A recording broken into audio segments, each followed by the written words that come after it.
Now, if you're listening to this podcast, there's a good chance you've heard about the Clarity Act. But how many people have actually read the 309-page bill?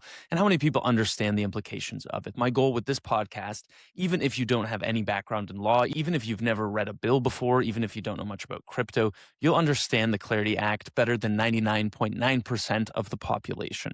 You'll also have background on where the gaps exist in the current status quo, which is why we need the Clarity Act to pass, what this law changes, and what the next steps are as the battlegrounds change from conversations around things like yield to ethics provisions. Most importantly, you'll be in a position to best operate in a world where clarity is passed because you'll understand the new rules and how they apply. Before we begin, I want to start with a take because I really do believe this to be true. It might sound like an exaggeration, and it's certainly not true in every case, but when people fight for their country, when they immigrate to a new country, when a country like the United States becomes a world leader, it's not because of the people. It's not because of the president or the flag, or even to an extent the army.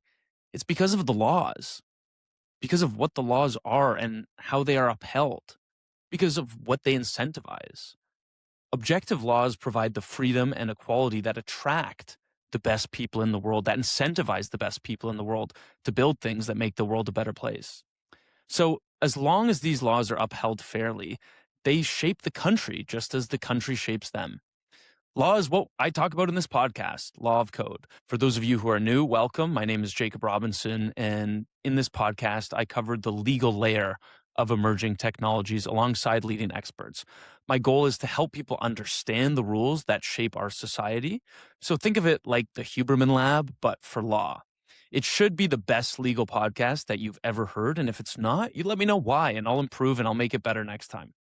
So far, this podcast has been approved for substantive continuing professional development hours for lawyers in Ontario, Canada. For any American lawyers that are listening, my goal is to get the same thing approved state by state so you can get continuing legal education credits. And for anyone who's not a lawyer, I promise you don't need to be a lawyer to listen to this at all. Now, this episode is specifically about the Clarity Act. And so to prepare for this, I spent about 40 non-billable hours just understanding the rules in Clarity, rereading the case law around things like the Howey analysis and investment contract tests, and read online commentary on Clarity. And then I spoke to the world's leading experts on this subject. And that's who you're going to hear from in this podcast. So joining me throughout are Lewis Cohen. He's a partner and co-chair of CahillNXT, and he is the foremost expert on investment contract analysis and digital assets in the US. You'll also hear from Miles Jennings. He's the head of policy and general counsel for A16Z Crypto, who, like Lewis, has been involved in thought leadership in this space for years at a deep level. And I'd give Miles a lot of credit for the token classifications we see in this bill. Same thing to Lewis.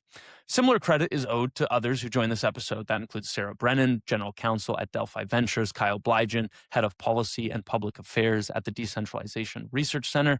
Sarah and Kyle have worked deeply on Clarity and understand its implications and the process to get it passed as well as anyone.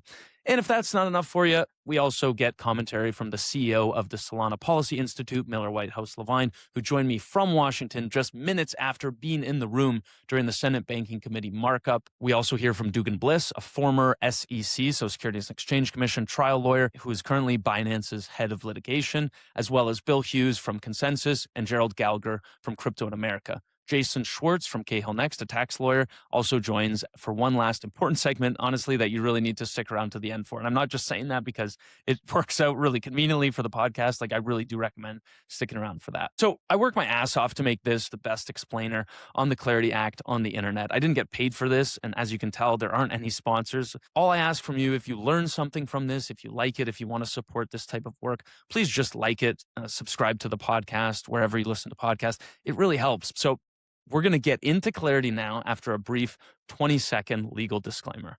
Anything mentioned in this episode by Jacob Robinson or his guests is not legal advice or investment advice. All opinions are Jacob's and his guests alone. Nothing discussed today should be relied upon for legal or investment decisions. This show is solely for information and entertainment purposes only. Jacob and his guests are not your lawyers, nor are they investment advisors. Please work directly with a lawyer or investment professional. All right, let's start at a 10,000-foot view. What is the Clarity Act? You've probably seen everyone refer to it as market structure legislation, but what do we mean by that? Well, market structure means exactly what it says if you just invert the wording. It's the structure of the market. In this case, it's about the rules governing how digital asset markets, meaning places people trade, are organized. So wherever people trade these assets, that's what we're trying to regulate here. And obviously there's a lot more to it than just that. It defines things like who and what can participate in these markets by answering the core questions that have plagued the industry for years. You might be thinking, okay, well, what are those core questions? Well, here's a few. Can someone sell this token without implicating securities laws? Is the token itself the security, or is the relationship between the parties the security? Can an exchange list this token without being registered with the Securities and Exchange Commission? That's just the tip of the iceberg. Talk to any lawyer, whether they consider themselves a crypto lawyer or not, and they'll tell you that the questions here are endless. It's great news for someone like me who loves recording podcasts, but it's awful news for builders because these people have had to spend the last 6-ish years worrying more about legal structuring than actually building good products.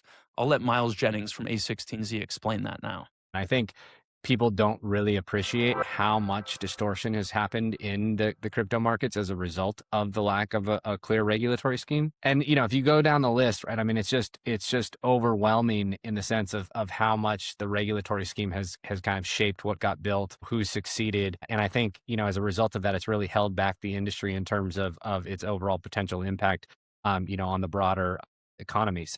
I mean, if you look at it, right, we have no standards. So there's no real kind of benchmarks for quality. You can imagine a world where like public companies didn't have financial statements. Like, how would you possibly compare one to the other? And I think that that's, one of the things that we've been dealing with in crypto. There's been a lack of transparency, and that was because the regulatory framework basically incentivized people to be opaque. That you can see that without clarity, that's going to continue to be the case. Even the SEC's like latest guidance on, whether or not tokens fall under securities laws is like all around whether or not the builders make certain representations to, the people that are buying the tokens. And it's like, well, they're just not going to make representations then. And so like, you're just going to lead to more opacity. So it's like, it's not a problem that can just be solved, under the existing regulatory scheme. So like, perpetuating that lack of transparency is just something that is generally bad for the industry. And no other startup industry really has to deal with like, hey, you have to be quiet about what you're building, right? That's just like an insane prospect for trying to build an innovative sector. And then the lack of a clear regulatory perimeter meant that there was just a ton of gamesmanship that's been going on, right? Around like, how do you fall outside of the regulatory perimeter versus, within it? And, as a result of that, like it was often the case that the people that were taking the most risk, right, the ones that were building products that were most likely to be violations of the law were the ones that were winning as long as they could get away with it. And that just is a scheme that ends up, with FTXs outcompeting Coinbases or Sushi swaps taking volume from a Uniswap, right? Wherever there are like bad actors that are willing to push the limit as far as they possibly can, they're going to attract a lot of eyeballs, and that's not really fair to good faith entrepreneurs. Everyone should be playing by the same rules. And, that's also led to a lot of convoluted solutions. People have been optimizing for, being outside of the regulatory perimeter as opposed to optimizing for products that people want. And, that is, again, not a way to build a successful industry. And then I think finally, right, I would say that, just like regulation can distort markets, the lack of regulation can distort markets. And so as we've seen, right, a lot of the projects that have succeeded are like it's vibes based and as opposed to fundamentals based. And I think, when you put all of that together, I think that generally the industry has just been held back significantly by the lack of a regulatory framework and all the promise and potential, right? I don't think we're ever going to get there if people aren't just playing by the same rules. So, at A16Z, I think the thing that we want is just a level playing field for all entrepreneurs to be able to compete. That means everyone being in the same regulatory perimeter, no one getting advantages because they're taking on more risk or obfuscating, anything like that. Let entrepreneurs compete, best product wins, and that's what's going to lead to the most innovation. And as you'll see in this podcast, what I do is I bring in people like Miles and the other experts I mentioned at the top to intermix their thoughts throughout. So don't worry, it's not all just me. We've got real legitimate experts here who are going to talk through these things, like Miles, like Lewis Cohen, like many others. Now, I just want to touch on the framing that the industry was held back. And I don't love that sentiment. I think about it honestly in a broader way, because this is obviously about so much more than the industry of crypto, because the industry of crypto just means people. It means American builders, some of the brightest minds in the country, in the world, who build things that are positive sum for everyone. Like when it gets more efficient for you to send money to a third world country, that's a win for you. That's a win for the person in the third world country. That's a win for society. Now, without passing the Clarity Act, the 70 million Americans who hold crypto will be left without consumer protections that the draft legislation provides. The second order effects of that are less jobs, less opportunity, and less resources for Americans. Anyways, the problem here is that there isn't one box to check that fixes the legal questions around the digital asset industry, which is why Clarity is over 300 pages long. What does it do? That's what we're going to get into now. I want to start with some history, because Clarity didn't just pop on the radar a couple weeks ago or months ago. This is a long time coming. On May 29th, 2025, so last summer, the Digital Asset Market Clarity Act, so that's actually what it's called, we just use the Clarity Act for short, was first introduced by 9 co-sponsors from both sides of the political aisle, so on a bipartisan basis. A sponsoring Republican said, quote, "This landmark legislation will protect consumers, unleash entrepreneurship, and ensure the United States sets the global standard for the future of innovation." A sponsoring Democrat said, quote, "By protecting consumers, promoting transparency, and closing regulatory gaps, this legislation will ensure that America remains the global leader in digital asset innovation." And I think both of them are correct and in alignment. How great is that? It really, like, I think by the end of this, like me, you'll have more faith, a lot of faith in the political side of things. But, you know, that May 2025 announcement wasn't the first for digital asset market structure in the US. On July 20th, 2023, a bill was introduced to accomplish the same goals as Clarity. That was the Financial Innovation and Technology for the 21st Century Act, so FIT21. A lot of people in the industry know it as. It was also introduced on a bipartisan basis because this isn't a Republicans versus Democrats thing. Anyways, we actually have to go back further. So we have to go back to June 10th, 2022. So almost 4 years ago from the date I'm recording this, when Senators Cynthia Lummis and Kristen Gillibrand introduced the Responsible Financial Innovation Act, the RFIA. At the time, it was the most comprehensive digital asset bill ever put forward to Congress. We also saw the Digital Commodity Consumer Protection Act of 2022, the DCCPA, proposed that summer, which tried to get the CFTC to regulate the crypto spot market. So what happened with those bills, right? Like, why did we not get rules earlier that would have protected Americans? Well, they stalled for various reasons. The biggest was the collapse of the offshore custodial exchange named FTX. You probably have heard of it. Its founder, Sam Bankman-Fried, was later convicted for stealing billions of dollars from customers in an old-fashioned fraud scheme. SBF was a supporter of the DCCPA, which basically crushed it, and the fallout of FTX's collapse led to revisions in FIT21. Now, the one I think that is most important to follow is the RFIA. That's the bill that was introduced by Senators Lummis and Gillibrand in 2022. That had an updated discussion draft released in 2025 and has since actually been paired with certain points from FIT 21 and the 2025 version of the Clarity Act to create what is now considered the most current form of Clarity. And that's the version that I'm going to be talking about throughout this episode, which is the 2026 bill that just advanced through the Senate Banking Committee and is now closer to becoming law than any digital asset market structure bill we've ever seen. Here's Miller Whitehouse-Levine, the CEO of the Solana Policy Institute, who has been a longtime proponent of DeFi and the importance of the rules here. He was also in the building during the Senate Banking Committee's markup, and he spoke to me just minutes after it concluded. I asked him his biggest takeaway from an eventful morning, and I think you'll like his answer.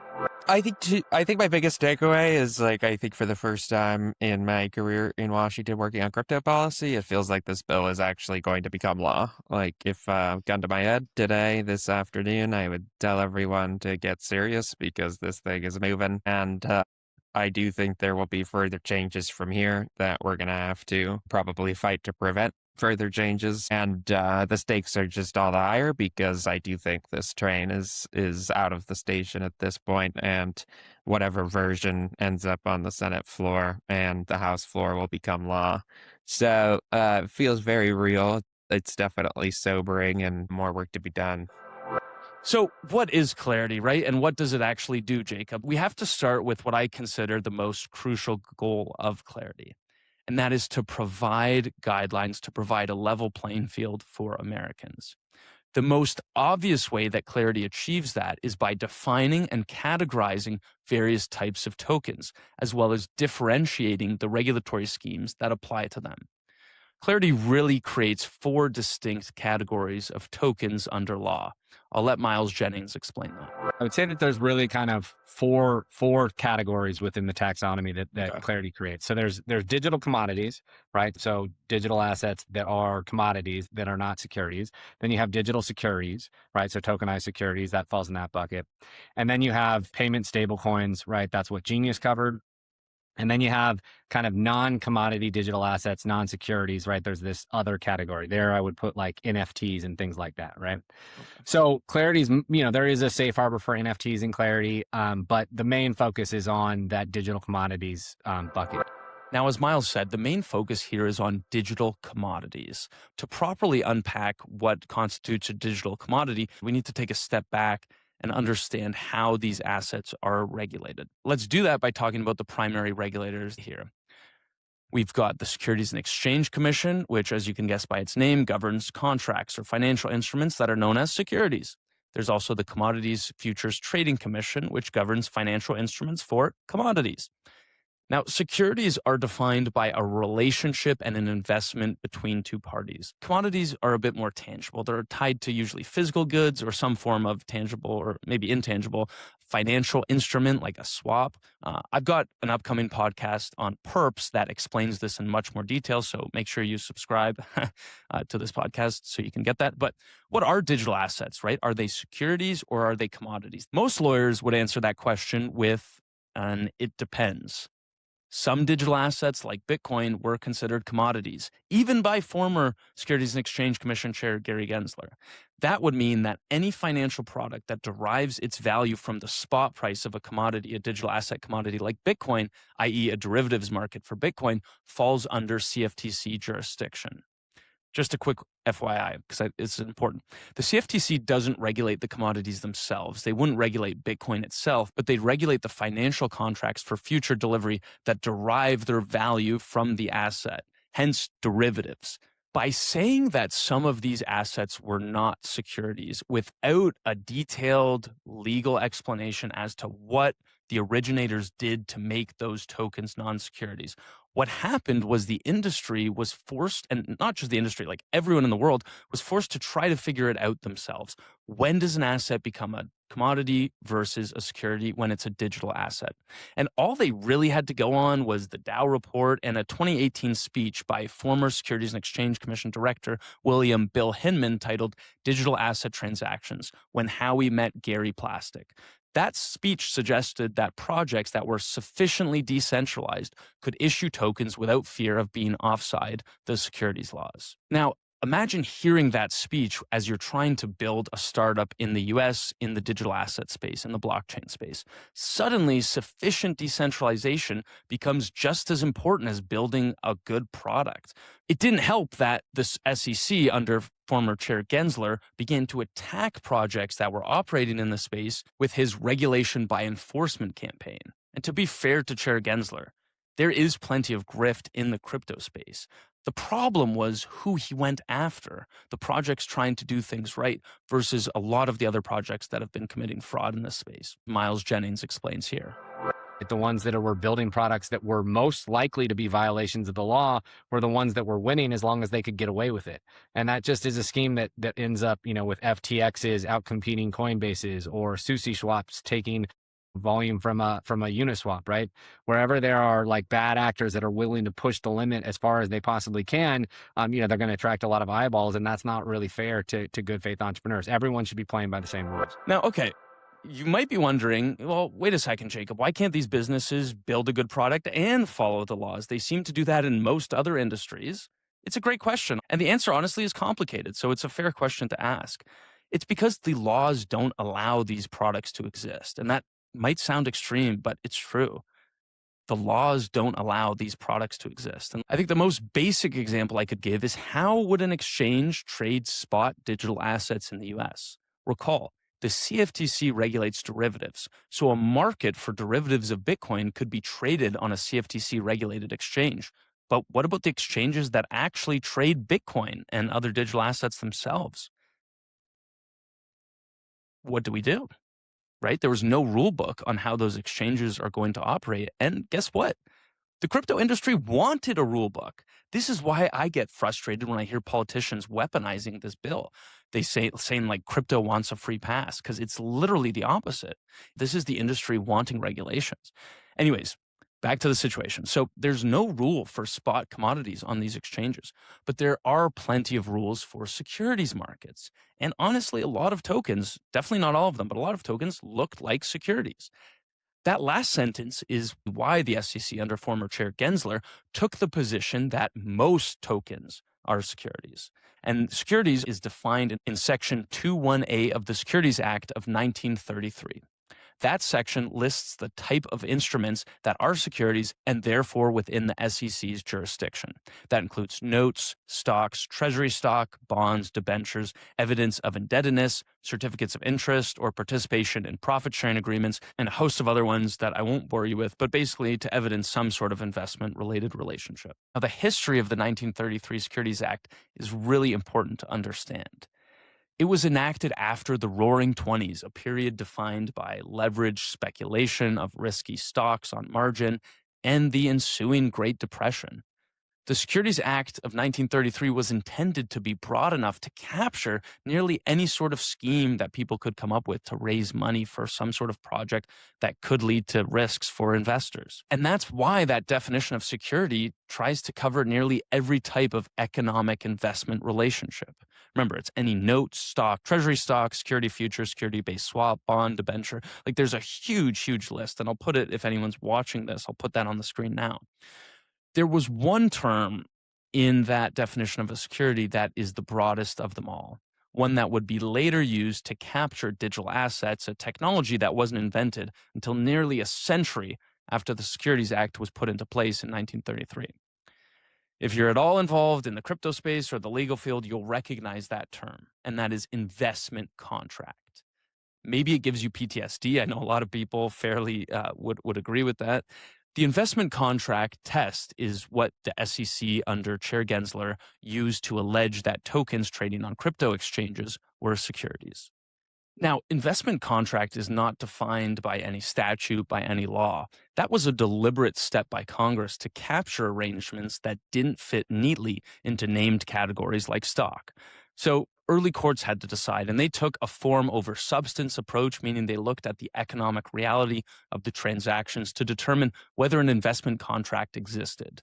An investment contract in the early years came to mean a contract or scheme for the placing of capital or laying out of money in any way intended to secure income or profit from its employment. And that was from the State v. Gopher Tire and Rubber Co. case.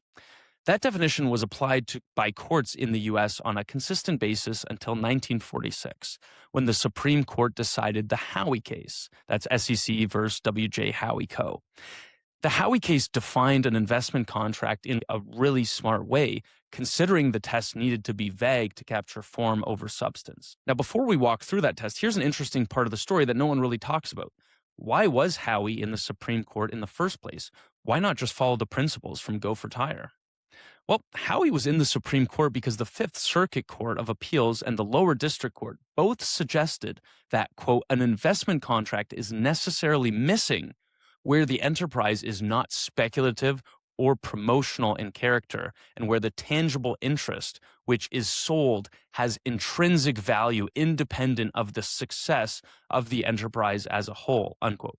That's a really interesting concept, because what that's kind of saying is a lot of the principles that we're talking through in Clarity when we talk about network tokens. And I'm really excited to talk about that, so stick around. But let's focus on Howey, because what the Supreme Court judges did was recognized the policy implications of allowing issuers to sell investment contracts without protections for investors.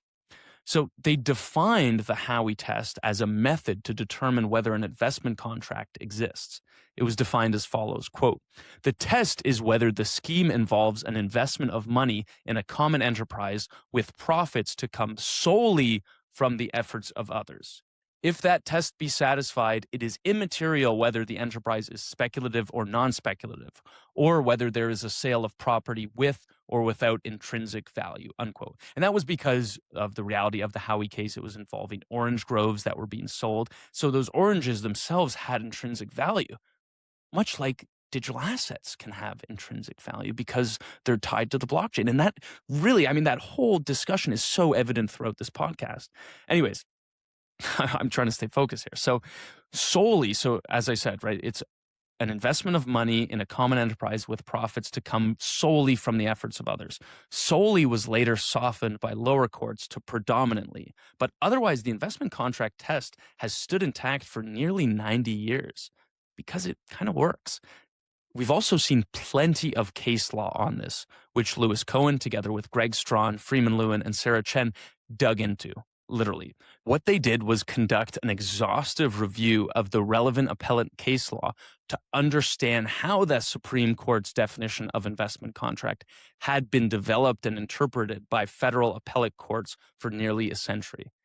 It was an incredible undertaking. It resulted in a 180-page paper called The Ineluctable Modality of Securities Laws. No one had ever done a review of that scale. Here's Louis on his biggest takeaway from that review. The Howey law is pretty clear that things that are not, securities in any way that don't represent a legal relationship or a legal obligation are not securities, but they can be sold in investment contract transactions. Here's a little more from Louis on that from a prior episode we did, episode 182 of Law of Code, where he unpacks more of their findings.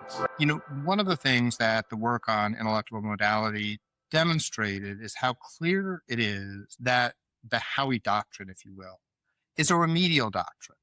When people engage with each other in some commercial activity that Howey winds up applying to, they never say this is a securities transaction. If they did, well, then it was a securities transaction. It purports to be something other than it is. It purports to be some sort of commercial arrangement. And critically, Jacob, that's between the two parties, the party putting the money in, the party doing the stuff.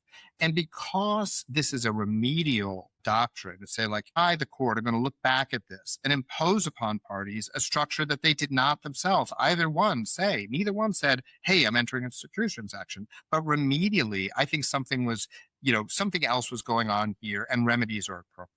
Where it gets more complicated is mapping that on to what comes next.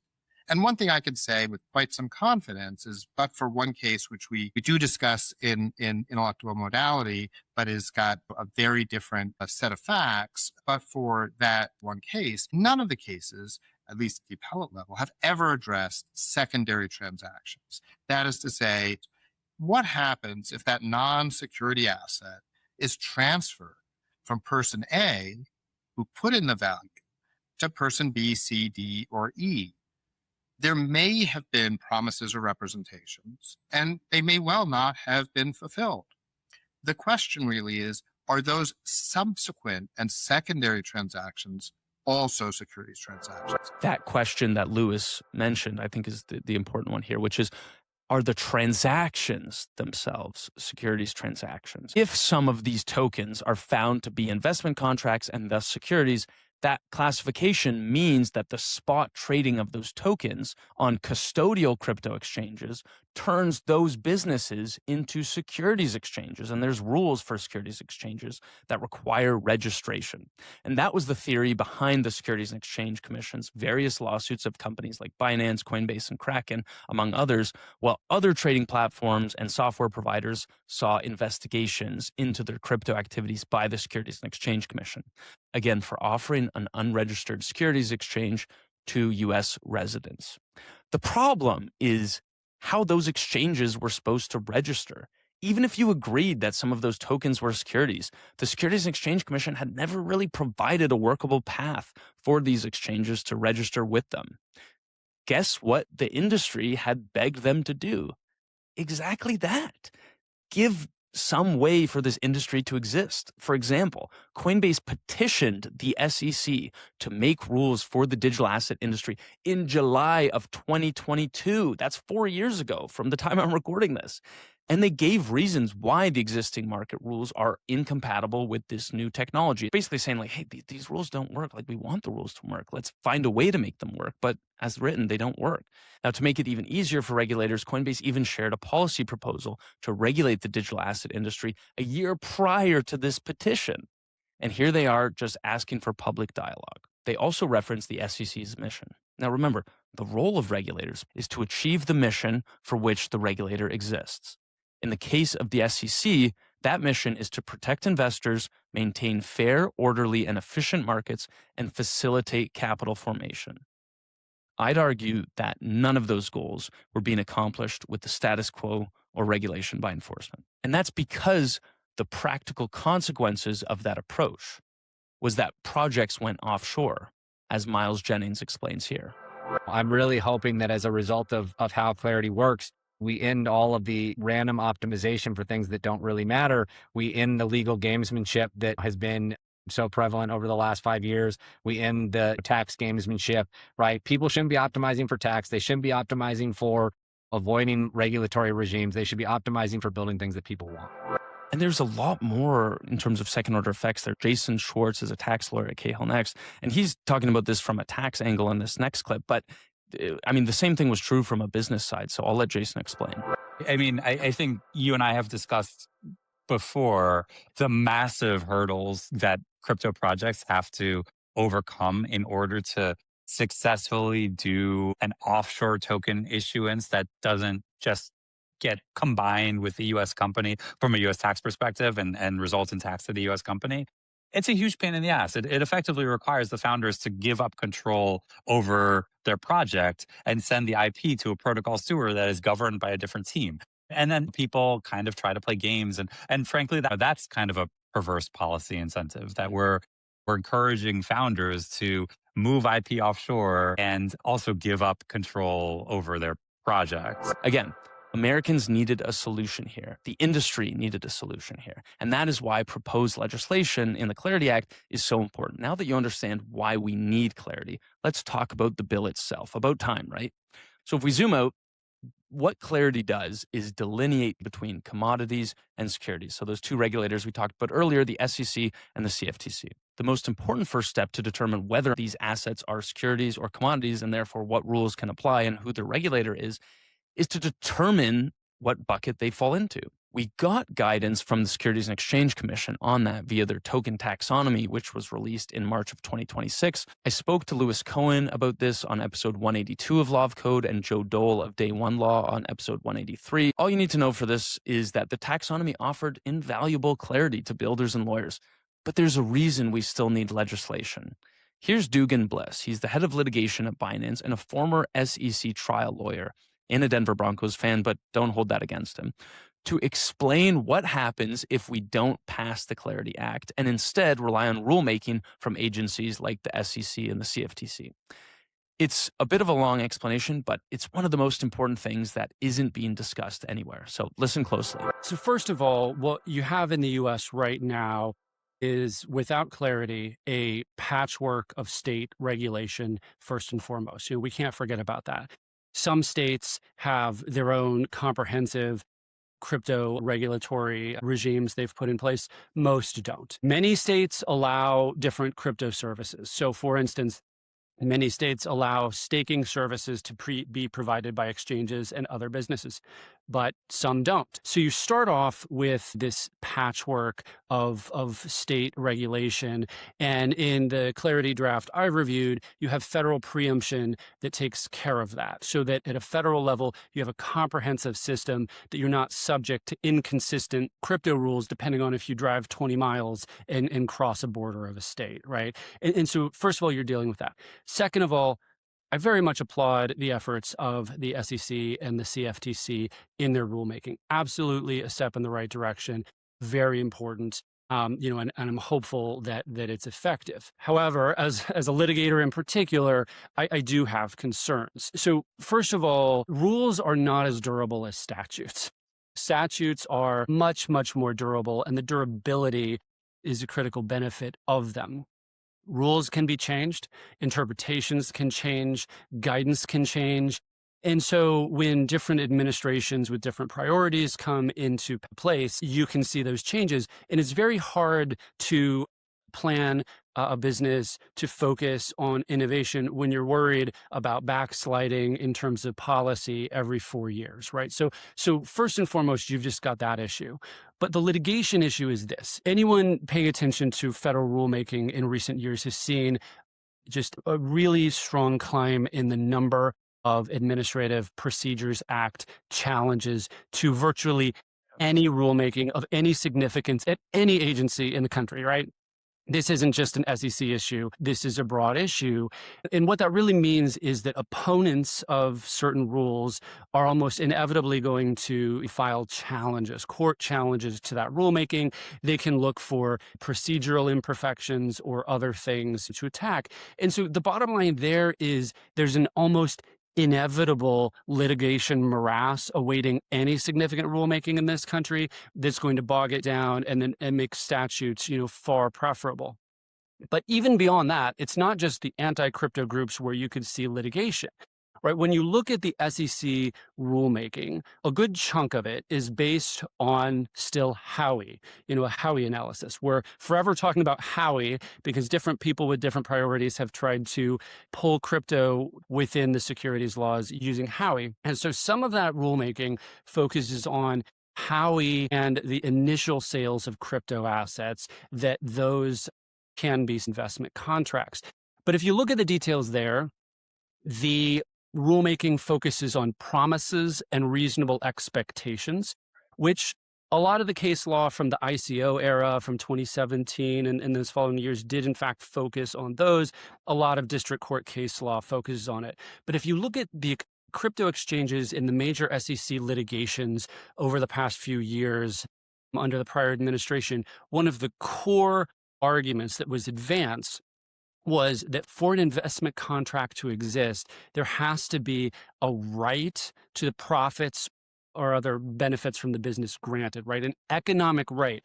Promises and expectations are not enough. There has to be an economic right. Now, I was one of the people advancing that argument. I believe in that argument. I think that once you look at appellate and Supreme Court jurisprudence, that argument appears strong. And I think that as those cases were on the way to the Second Circuit, other courts of appeal, and ultimately the Supreme Court, I think there's a really good argument that that is the right interpretation of Howey. Now, I bring that up now just to point out that people could use that argument to undermine the current rulemaking that's going on and raise the question of, does the current SEC, as well-intentioned as it is, actually have the authority to engage in this rulemaking? And so the point of all of this is the Clarity Act avoids those litigation morasses, and that's where my core anxiety as a litigator is in the absence of the Clarity Act. Yeah. We need to get these rules passed, and let's talk about those rules. I know, finally, we're talking about the rules. We'll specifically be talking about the Senate's 2026 version of the Clarity Act, which Louis Cohen shared on X at 2 a.m. on May 12th. Yes, he works super hard to stay on top of everything. Shout out to Louis.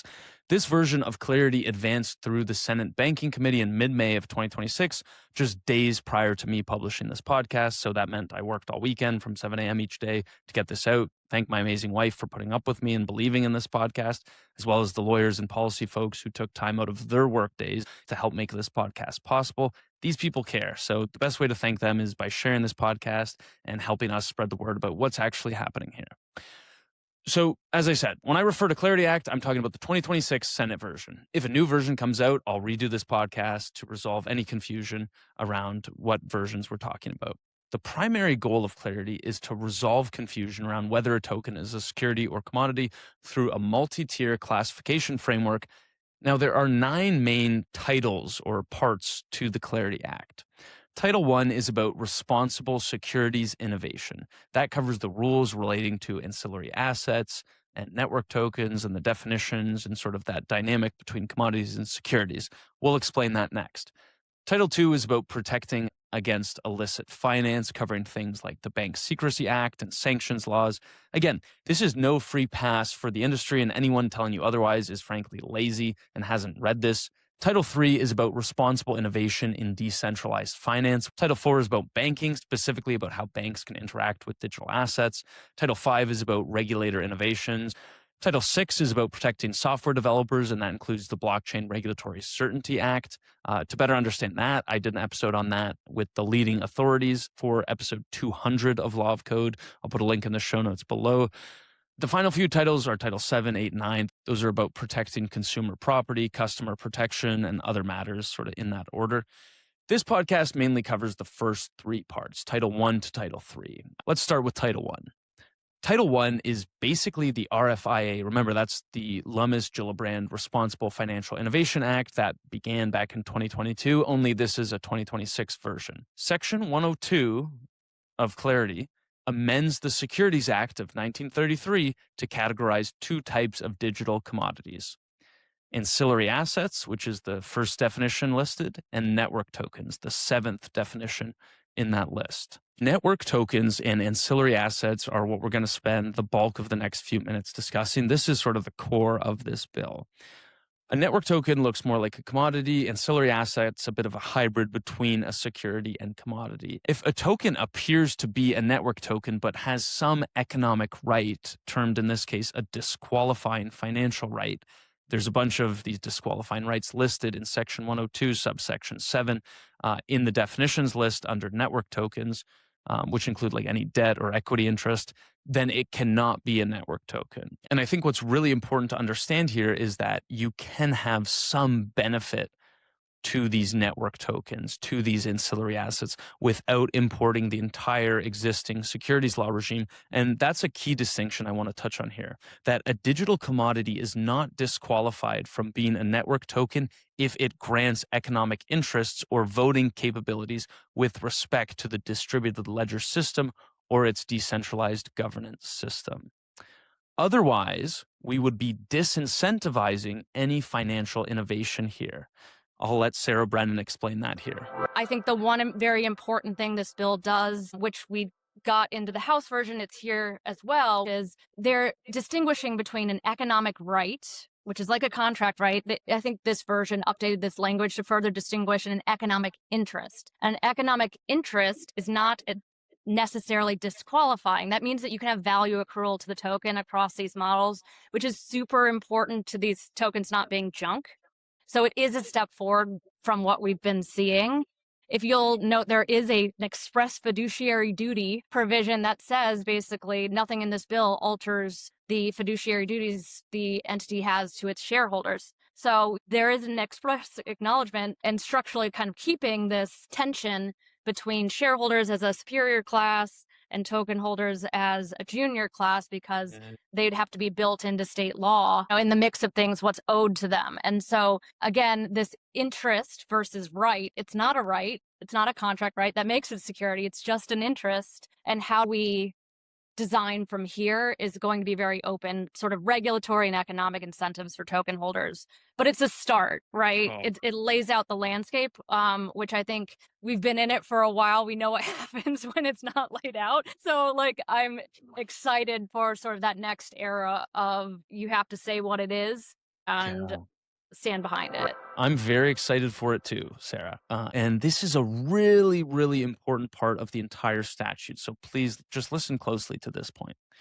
As I said, under Clarity, network tokens are able to provide some benefit to their holders without being considered a security. We need to head to Section 105 in Clarity to understand how this works. So under Clarity, the Securities and Exchange Commission has 1 year to draft and adopt rules that spell out how this works. And I'll be in Washington to interview people at the Securities Exchange Commission to talk about that. But what really you need to know here is that Clarity provides a framework through Section 105A for network tokens to provide some benefit to their holders.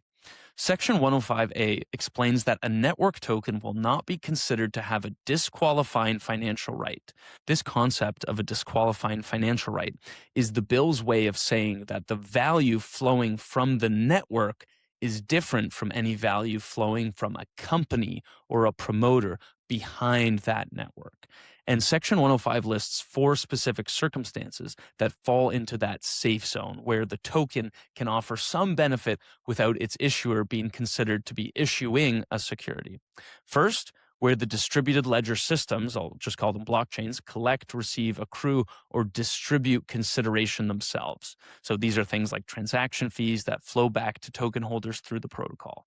Second, where the token provides governance capabilities with respect to the blockchain or its governance system. So this protects governance tokens explicitly. Third, remember, these are the 4 circumstances where the token is in the safe zone. It's not going to be considered a security. Third, where the token's value may appreciate or depreciate, so it could change due to the use of or in response to the efforts, operations, or financial performance of the blockchain or the decentralized governance system. And fourth, and this is notable for tokens that meet the definition of ancillary asset, which we're going to get to, where the value appreciates or depreciates depending on the efforts of the ancillary asset originator or a related person. So that means that even if there is a dependence on a founding team, there is not automatically a disqualifying financial right that would transform that network token into a security. Okay, so TLDR, those 4 points basically say that network tokens, that this first category of tokens can offer some economic benefit to their holders within reason and depending on where that benefit is coming from. So at the risk of repeating myself, I just think, because this is so important here, there's 2 buckets for what a digital commodity can be under Clarity, at least for our purposes here. It can be a network token or an ancillary asset. And the easiest way to understand it is by going through Clarity. So let's explain step by step here. A network token is a digital asset that is intrinsically linked or tied to a distributed ledger system and does not confer those disqualifying financial rights, meaning it doesn't look like equity, debt, or any sort of profit-sharing arrangement. If a token clears that bar, meaning it is a network token, it is treated as a digital commodity, not a security. That means CFTC jurisdiction applies, and secondary market transactions in that asset are not securities transactions. This is where tokens like Bitcoin will sit. As Sarah Brennan of Delphi Digital will now explain, there are also ancillary assets, and I thought her framing here was good. I guess I would describe ancillary assets as they're either like immature network tokens or they stay that way, but they are sort of not what you would deem to be a traditional security. But it's got that dependence on the efforts of the team kind of flavor to it. As Sarah said, there's sort of a different flavor to ancillary assets, and the drafters of this text wisely recognize the reality of the situation here, and that is that there needs to be some middle ground between a network token, basically a token on a network in its final uncontrollable form, and a security. And that's where ancillary assets sort of bridge that gap. And to me, it's one of the most interesting parts of this entire text. Because rather than start from scratch, like drafters of the European Union did with their version of digital asset market structure legislation, MiCA, the Clarity Act followed principles from existing law when proposing this ancillary assets test. Here's a quick 5-minute back and forth that I had with Lewis Cohen to explain this concept further. We had the opportunity to see another major framework with the European framework, the markets in crypto asset regulation, MiCA, and that sort of went in a different direction of just said, okay, we're just going to take everything and make a completely new regulatory framework. And while that has pluses, I think as MiCA has shown, it also has some significant drawbacks. So if you take your starting point of saying, we don't want to do that. We want to work within our existing securities and commodities framework. How do we best solve that? And I think that's really what the ancillary asset framework in particular and Clarity in general are trying to address. That we're kind of going back to the root Howey law. And that's what it says. We could disturb Howey. We could say, it was kind of messed up. And as you know, Jacob, there are folks out there who said, look, while we're taking a pen to this, let's just rewrite Howey. And Congress has the ability to do that. Personally, I think the juice to do that isn't worth the squeeze and the complexity of having to refigure that. But yeah, we're at the end of the day, we're going back to basic principles of law. Yeah, and I think one thing that is lifted from Howey that is very wise and is in Howey for a reason, and there's a reason Howey lasted so long, right? And that is the entrepreneurial or managerial efforts. It's almost verbatim from Howey when defining when a network token becomes an ancillary asset. I shouldn't even say becomes, but when it is an ancillary asset, because it would go from ancillary to network token, not sort of the other way around usually. So it uses the same language to define when it stops being one. A lot of people say, well, there's ambiguity with Howey, and are we just importing the ambiguity here by keeping these tests around? Yeah, and I think to some extent we are, but the question is what ambiguity and who bears that ambiguity? I think, Jacob, the fact of the matter is that as the courts remind us, constantly, and the SEC has reminded us a lot, that the world of investment fraud is wide, broad, and deep. And the reason some of this is vague is because it really depends on specific facts and circumstances. And people will do everything they can to work around fixed rules. And so having something that has some principles basis and open-ended, I think does important work for protecting people. However, then that leaves open the question, okay, so it's not a bright line test. And again, as I said, Jacob, I don't think it should be. But if it's not, who bears that risk? How do we manage that? And I think that's where this version of the Clarity Act really gets it right. And earlier versions have struggled just a little bit. And I can say more about that. What is it about this act that gets it right that might have been missing in prior versions? Yeah, so it's really the connective tissue between something that itself would be recognized as a non-security. And you pick it up, you look at it, what's this thing over here, right? It's the chinchillas, or whatever it may be. Whatever it is, ain't a security. But, it may have been offered and sold in an investment contract transaction. I think the current SEC has done an amazing job of, most importantly, looking at Howey and maybe just a T9C bit, looking at ineluctable modality too. And in reaching that conclusion, what the SEC is missing is a tool in its toolbox that Clarity adds, which is, okay, so something that's not a security is sold in a securities transaction. What happens next? What happens next? The Howey case law really does not address the what happens next. And that's because, as a practical matter, whether it was the chinchillas or the oranges or the myriad other there really weren't secondary markets in these things. The whiskey, of course, one of my favorites there. There were no secondary markets. And so the case law never answered that question, what happens next? It was hard for the SEC to go beyond that and take a position. And I think the March guidance, which we've talked about, I think, previously, does a good job of trying to sort of say, well, hang on a second. If there's promises that are continuing, if there's entrepreneurial efforts that are continuing, feels weird just to let the person who raised the money wholly off the hook. And I'd agree with that. However, putting third parties in jeopardy who are unable to determine when those promises and representations end really is not the right policy result. It's the best you can kind of do until Congress acts. But now Congress can act, and I believe will soon enough be acting. And what it will do is say, look, the right person or entity to bear those ambiguities, right, where we started this little theme here. What about the ambiguities? The right person to bear the risk of those ambiguities is the entity or person that raised the money. They got the benefit of the deal. Hey, give me some money. I'm going to give you something that's not a security, but watch what I do. I'm going to make that thing much more valuable. Fair enough. Go to it, right? But now you bear some responsibility. And what makes Clarity so different is it now apportions that responsibility on the person who raised the money by saying, look, you've got important disclosure and anti-fraud obligations that apply to you. And I think that's the right way of finding a balancing of that ambiguity issue that you raised. As Lewis said, this is a good balance. And these digital assets are novel. So we do need to think of creative rules to capture them and to make a fair system so everyone understands what rules apply. Let's talk about that framework, though, right? Like now we understand, okay, there's these two buckets, but how does the ancillary asset framework operate under Clarity? Many tokens start their life looking more like securities than they do commodities, right? There's a founding team doing all the work, and the token's value is clearly dependent on that founding team, on those efforts, before maturing into something that looks more like a commodity. Here's Lewis again. It's recognized by the statute drafters that in many cases, enough cases, a project team that launches a network token actually is continuing to do important work that probably is driving things forward. There's probably some reliance on them. And there are a wide variety of ways that project teams can enhance the value of their tokens. And of course, their interests are aligned. They typically hold a lot of tokens. That entrepreneurial and managerial effort, if it's present, would make that token be treated as, I wouldn't say it becomes an ancillary asset, it's just treated in a different way. And it's treated in a way where, as we said a few moments ago, apportions disclosure obligations on that team. And that seems, again, like a fair balancing. Look, you raised money, you sold these network tokens, you continue to provide important efforts that drive it.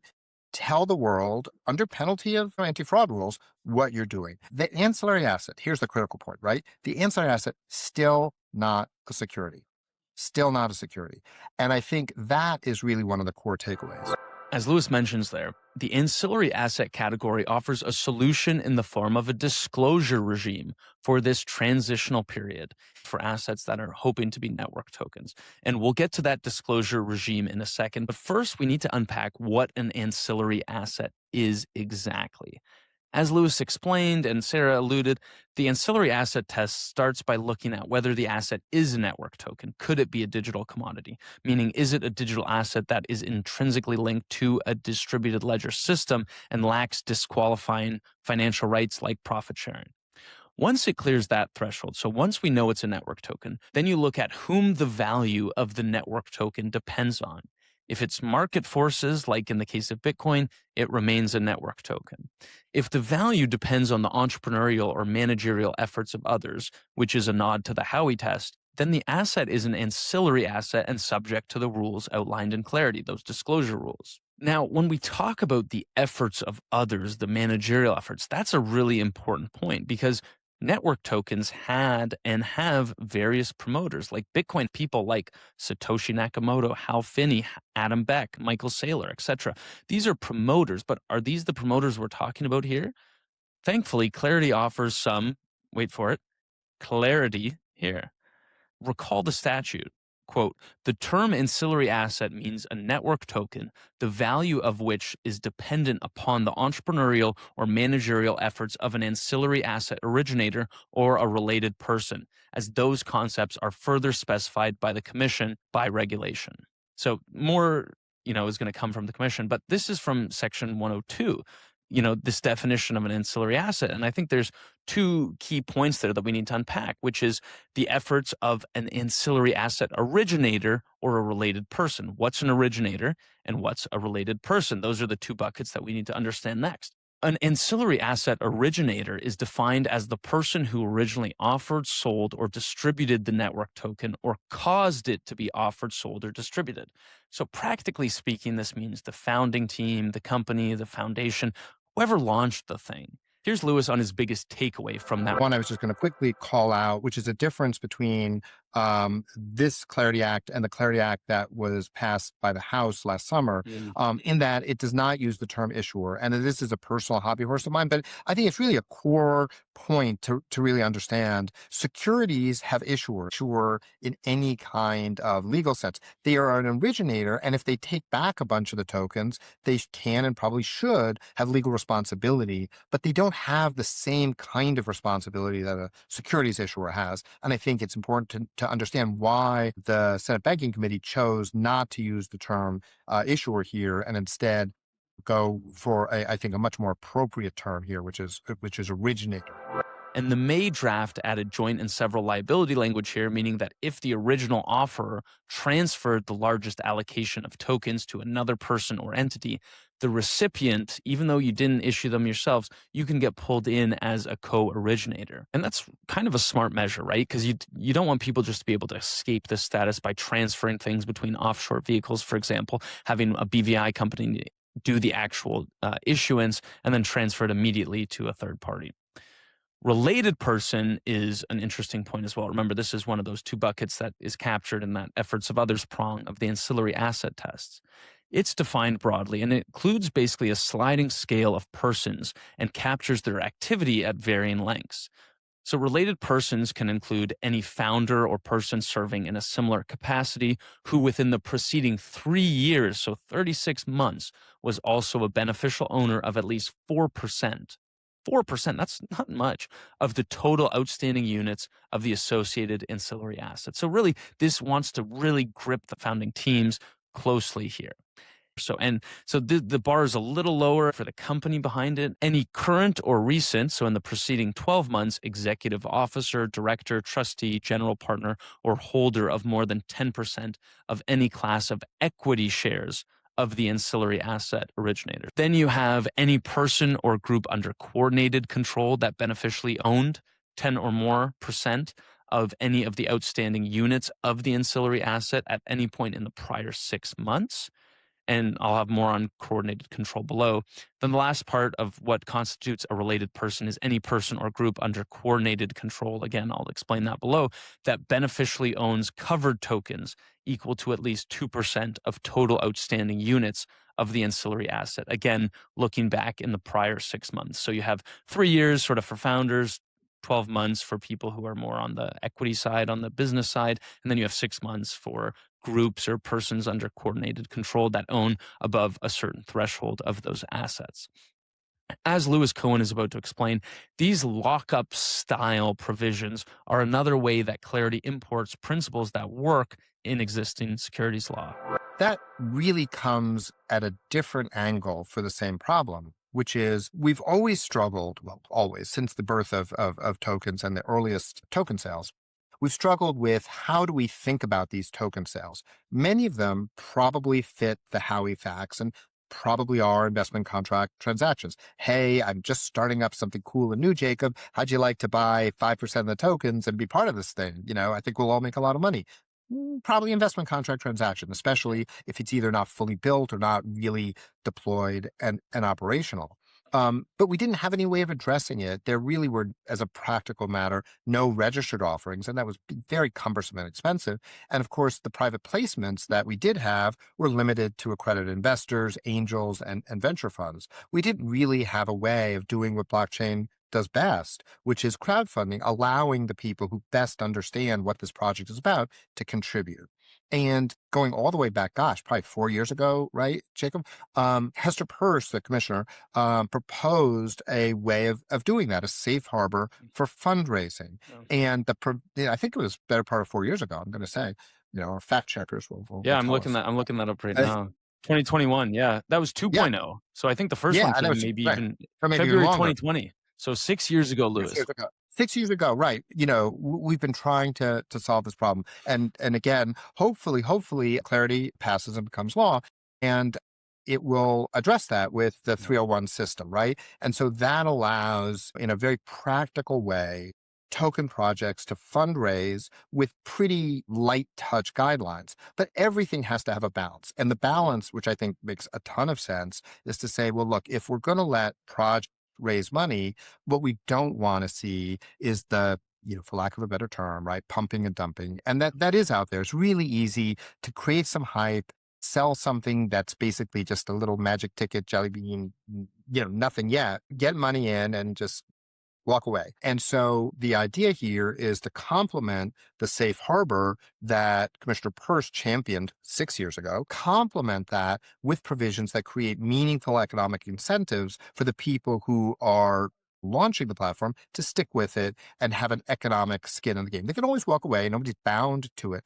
But, if they want the economic upside, they're going to have to deliver on it. And look, there's a lot of ways of skinning that cat. And if you look back, there were provisions not only in the January text, but in the earlier September text that was unofficially circulated by the banking committee. All of them were a little bit different from each other, pros and cons with each of them. I think the committee settled on something that makes a lot of sense for now, but the principle is one that's core, which is if you get the benefit of a fast track way of crowdfunding a token project, the consequence is you're going to have to stay holding those assets until you achieve some important functionally decentralization hurdles. Okay, so now we've got a pretty good, pretty comprehensive look, if I do say so myself, at the two main types of tokens and how involved parties are treated and categorized. So it can either be a network token without a third-party promoter upon whom the value is dependent, or a network token that relies on a third party for its value to accrue, and that's the ancillary asset test.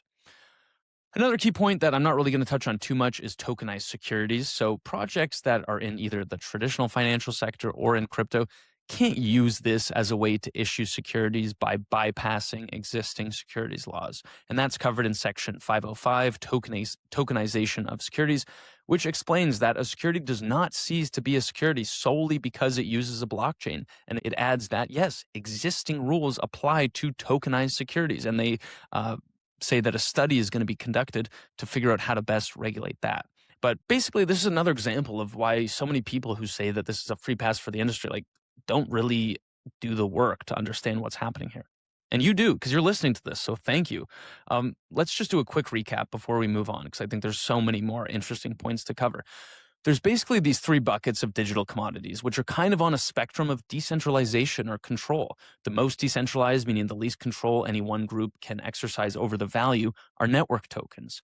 Then you have ancillary assets with more control and more risk of manipulation than network tokens. And then at the third sort of prong, I'll say you have security tokens where the value is dependent on the team and there's some legal economic right that disqualifies the token from being a network token. I'll let Miles Jennings of A16Z give a quick recap before we get into how the regulations actually work and what happens once these assets are defined.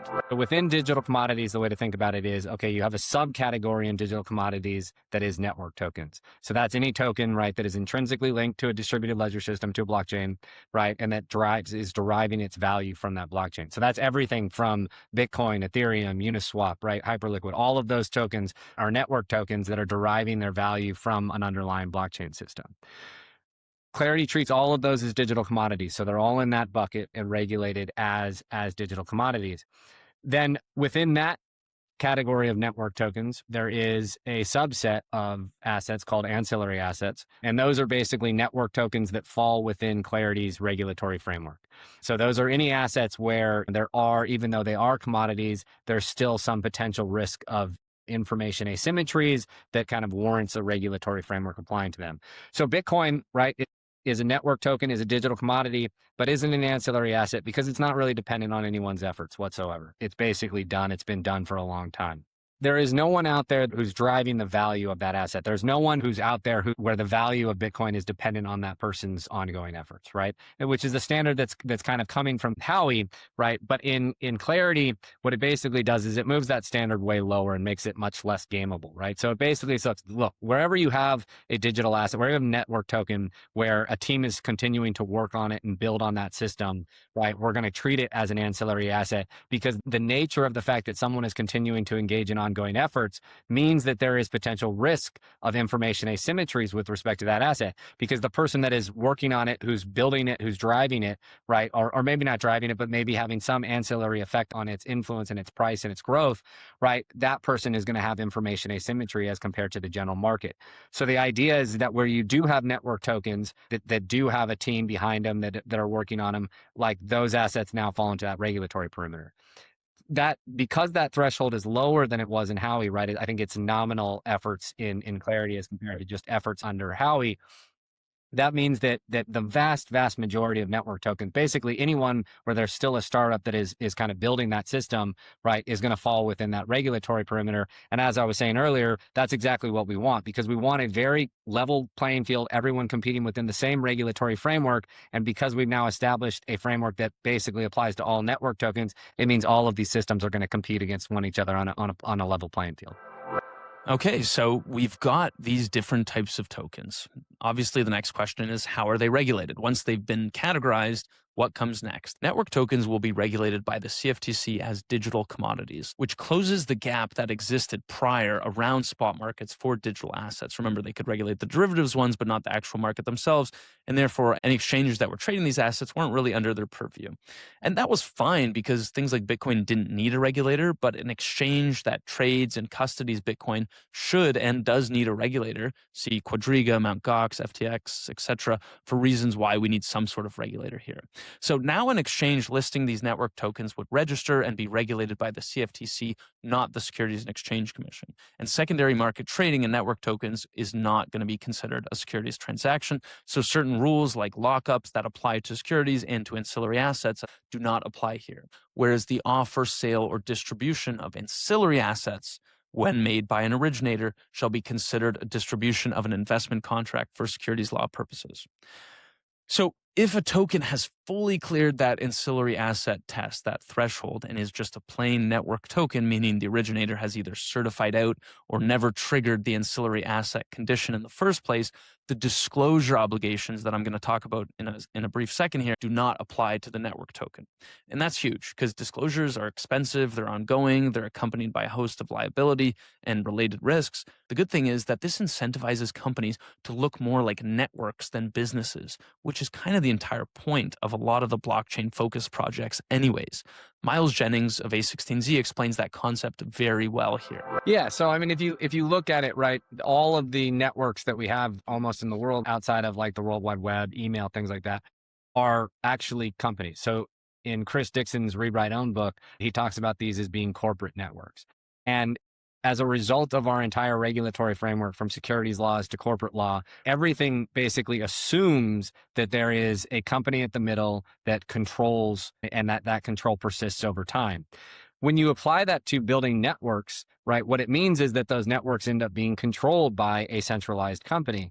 And that means that those companies, as they build network effects, right, and grow these networks like a Facebook, like an Uber, all of these things, an incredible amount of power accrues to that company at the middle rather than to the people that are actually using that network and the ones that make it valuable. Blockchains allow you to remove the company from that and have a network that is fully autonomous on its own. And as a result of that, no one controls it. And so you can imagine a world where, you know, if you had a Uber network, right, that a lot more of that value would be able to accrue to the participants that are actually doing the work that make that network valuable, as opposed to, you know, the centralized person that's controlling it. Now, that is just the rules pertaining to network tokens. And really, like I said, there aren't too many there because users don't face the same risks as ancillary asset.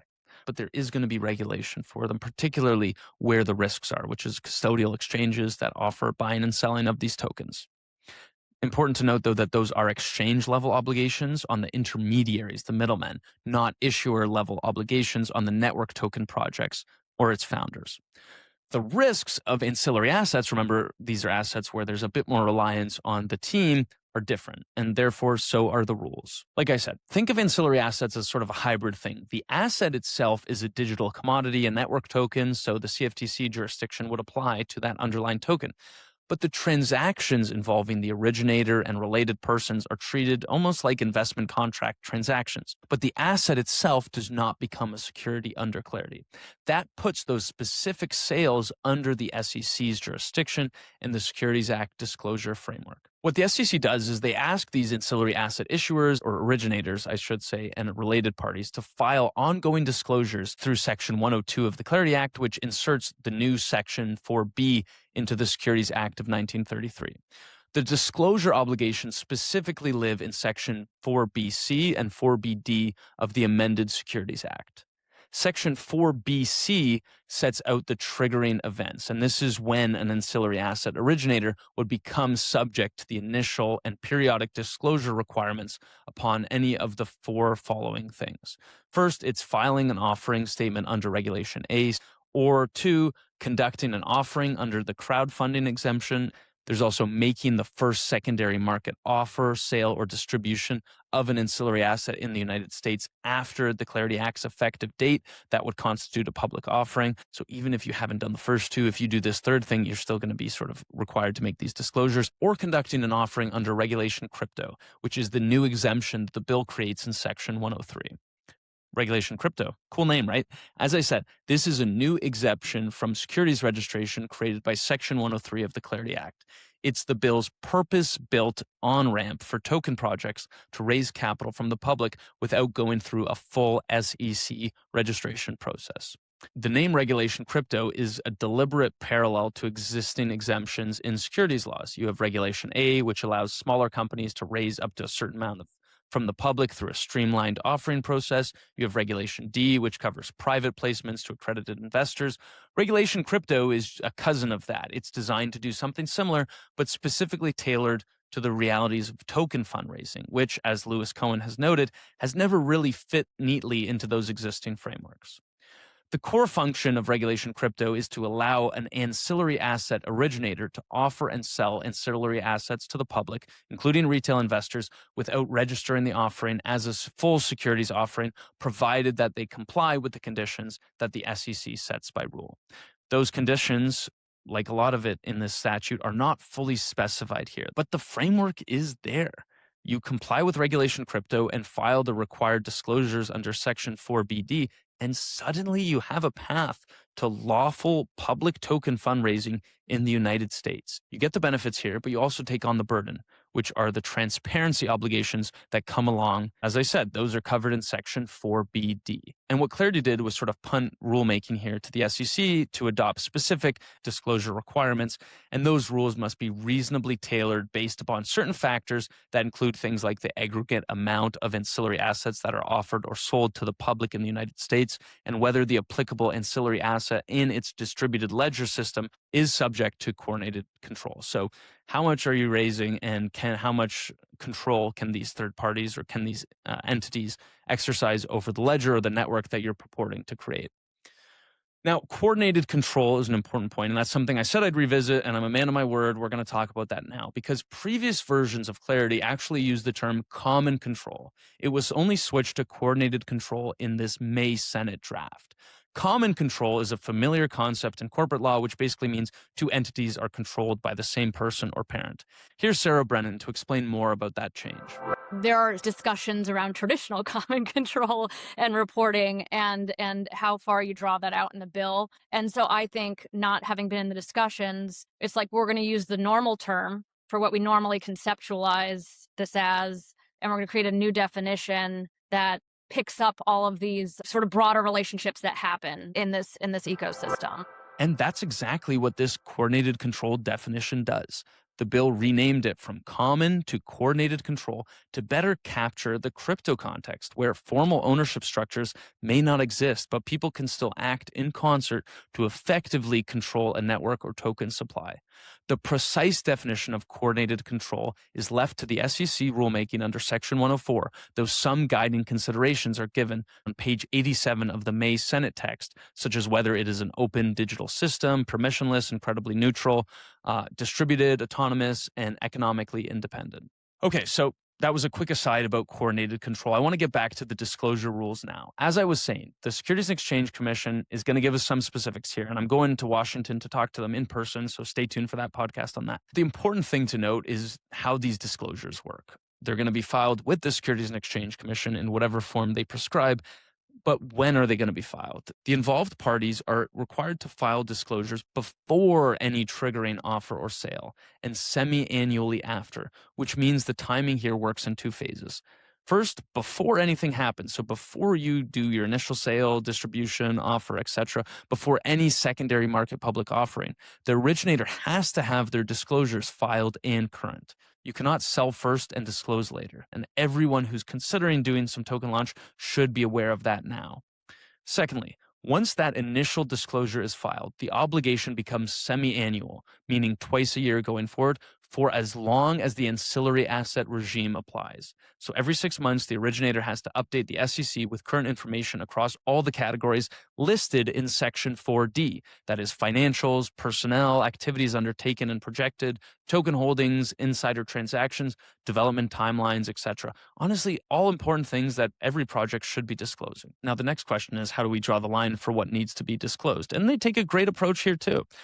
The information that must be disclosed must be material and known or reasonably knowable to the originator or the digital asset intermediary filing on their behalf. Yes, exchanges can file on behalf of tokens, which will be a really interesting future and dynamic that we'll talk about more in the future. Let's talk about what's material, because that's an important point. Like, if you're going to think about what you're disclosing, like what reaches the bar where investors, regulators should know about it. The bill itself organizes the disclosure requirements into subparagraph A and subparagraph B with different headings and different treatment. These begin on page 45 of the Senate draft if you want to follow along under the Section D, specified initial and periodic disclosure requirements. And reminder, These are for the ancillary assets. Category A includes basic corporate information about the originator. And this is mandatory, as the text says that they shall furnish the SEC with this information. And that information can include the originator's experience in developing ancillary assets and experience with distributed ledger systems and technology. So that's category A, which is mandatory.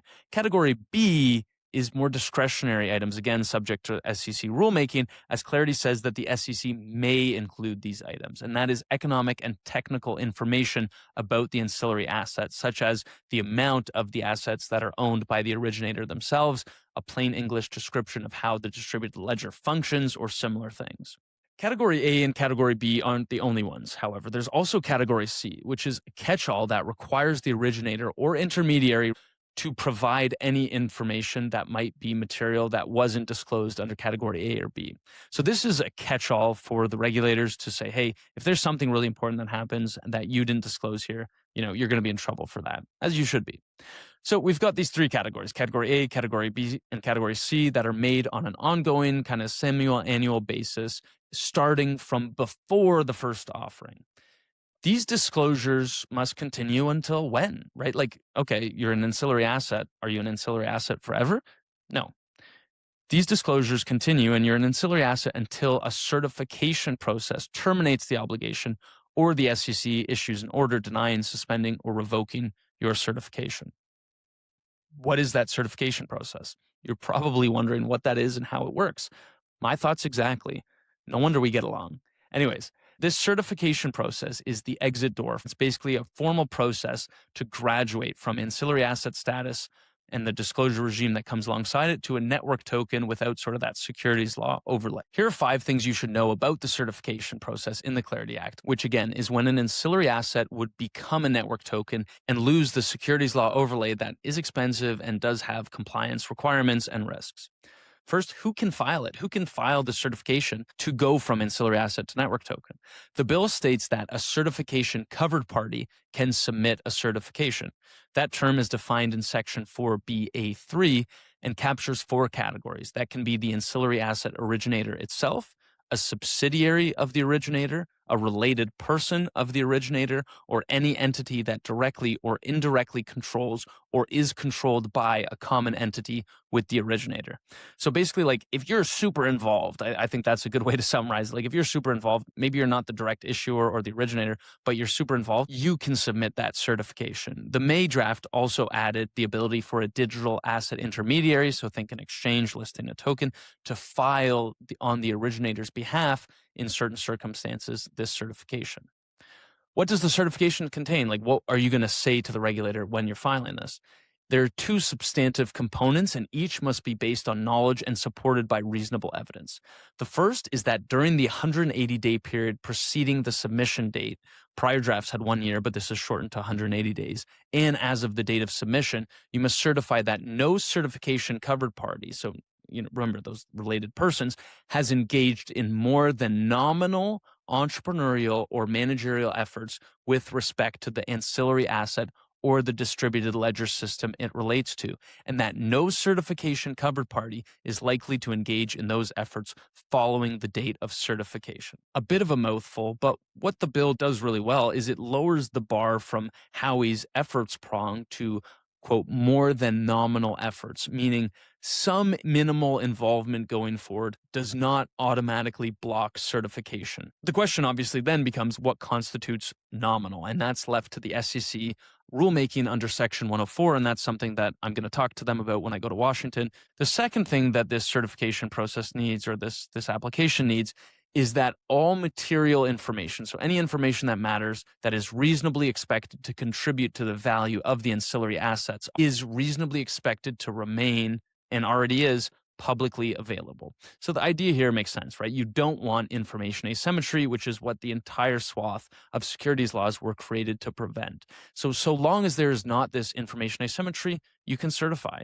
And this prong is saying that if the market has access to everything that matters in terms of information when it comes to value in this token, then hey, you're no longer an ancillary asset. There is no third prong, so those are sort of the main 2 prongs, but as part of this certification, it's important to note that any material misstatement or omission, so if you lie, if you make a mistake, that's really important, that becomes effective, so if your certification passes, the SEC can revoke the certification, they can deny it, or they can suspend it, and they can pursue enforcement action against you. There are other consequences for failing to make material disclosures, including the delisting of the token from exchanges. Okay, so now we have, who can file it, what the filing contains. The question now becomes, what happens after filing? So after you file your certification application with the Securities and Exchange Commission, they have 20 business days to notify you or the originator of its intent to deny the certification. That's an important point. I want to unpack that quickly because what's really happening here is a few things. First, the SEC actually can't delegate this decision to staff or an individual commissioner. The vote to deny an application to certify has to come from a full commission, meaning the 5 commissioners of the SEC must vote on this. And there are 2 practical implications of that. First, it creates a higher institutional burden for denial because it takes commission meeting time and requires 5 political appointees to go on record with why they're denying this application. Second, it creates accountability and transparency, hallmarks of any good rule, as a full commission vote is a public act. It produces a public record, and it's much harder to do that quietly or arbitrarily than a staff-level decision. If the SEC does not deny the application within that 20 business day review period, the certification is automatically deemed approved. From that point on, the disclosure obligations terminate and the token is treated as a network token going forward. That's great, right? Like if the SEC is super busy and they see it and they say, okay, we've done our analysis, it's okay. They don't need to have some long list of reasons why. There's a presumption that these will be approved. And so, they're going to need a lot of staff probably to go through all this, but these are really important things. And I think the principles behind them make sense. Now, this isn't just a get out of jail free card that you can use all the time. Like if you've graduated from ancillary asset, now you've got a network token. What if the status of the token changes? Well, the certification is not permanent. If after certification it becomes effective, any certification covered party, as I said before, someone super involved, engages in those entrepreneurial or managerial efforts that would render them unable to meet the certification standards, the certification is no longer effective as of that date. The party undertaking those efforts then becomes responsible for recommencing the disclosure obligations, including a description of the change in circumstances. This is great. This is so great, right? Because what it's saying is like, okay, now there's incentives for people to upgrade their projects. Like say quantum computing begins breaking things. We'd want these people to jump back in and say, hey, wait a second, just so you know, Securities and Exchange Commission, it was a network token. We're kind of doing something to change the way it works, to make it safer for everyone. This is a huge boom to all the users, huge boom to all the Americans, huge boom to anyone who's really involved in this space. We want people to be able to upgrade these things. And that's what this post-certification, recertification does. One last point. A project can submit a certification before it even launches a public offering. So that gives you pre-clearance on your decentralization status from day one, rather than having to operate under the ancillary asset regime and certify out later. And that's new in the May draft and obviously significant for builders to keep in mind as they're thinking through their projects. Okay, dang. That was a lot of heavy stuff, but I appreciate you bearing with me. You made it through the bulk of the token classification. If the bill passes exactly as written at this stage, which we all know it won't, but if it does, a lot of what comes next is rulemaking from agencies like the SEC and the CFTC. But it also means that listening to this podcast really has you up to speed. Now, just sticking on the topic of those disclosure rules, the SEC has 1 year to adopt disclosure rules. They also have to define coordinated control, what constitutes as nominal efforts. There's this joint SEC and CFTC framework for intermediary disclosure substitution. The regulation crypto exemption is going to get defined by rule. The bill is basically a framework and the agencies are going to fill in all the gaps. And that's why I'm heading to Washington to talk through all this with the Securities and Exchange Commission, recording in person at their headquarters with SEC Commissioner Hester Peirce and Taylor Lindman, Chief Counsel of the SEC's Crypto Task Force. The only reason I'm saying this, and we're not done the podcast yet, but I'm just saying this because if you have questions you want me to cover, leave comments on this episode on social platforms or message me on X or on LinkedIn at Jacob Robinson JD. Obviously, I have no way of thinking through everything you might be thinking. So if you do have good questions for me to ask them, please let me know because I want to make sure we get the most of that conversation. Now, if you are still with me, and if you're listening to this, I mean, you have to still be with me, but maybe you're driving or you're working out and you can't touch your phone, so I can just keep talking. And I do know your drive or your workout's going to end at some point. But anyways, don't touch your phone.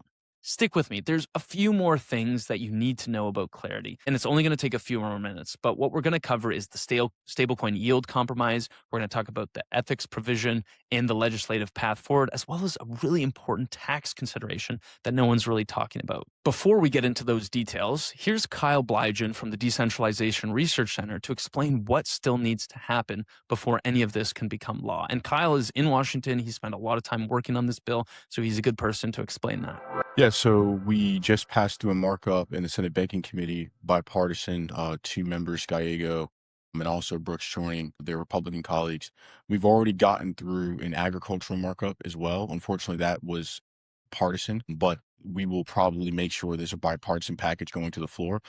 So after this, a few things need to happen. So there needs to be a committee report on the bill to bring it out of the Banking Committee, and then we need Senate leadership to actually schedule this bill to go to the floor. So it needs to have floor time. And then there's going to be this amazing Senate process called Rule 14, where they have to bring the Banking Committee draft with the Agricultural Committee draft and join them, because we need the comprehensive market structure package. So we need the regulations provided by the Ag text and the regulations provided by the Senate Banking Committee text. And that's going to provide the comprehensive market structure that we need. Now, I alluded to this earlier in the podcast, and you might have been wondering why there are two versions of Clarity. Why are there Agriculture and Banking Committee drafts? Why are there separate drafts for this one piece of digital asset legislation? Here's a snippet from episode 174 of Law of Code, where Bill Hughes, Senior Counsel and Director of Global Regulatory Matters at Consensus, explained that dynamic and why this is the case to have two separate drafts, as well as I've heard anyone. Here's Bill. So it has to do with the asset class we're talking about. Agriculture Committee deals with farming. What's farming about? It's about growing and selling commodities of all sorts. Anything coming off a farm can be a commodity. So everybody in crypto now knows that things like Bitcoin are commodities. They are not financial instruments like a security is a financial instrument. Generally, markets and commodities are regulated at the state level. If there are markets, however, where you buy and sell futures contracts, which are basically for your average farmer or somebody in the commodity distribution chain, it's a hedging instrument.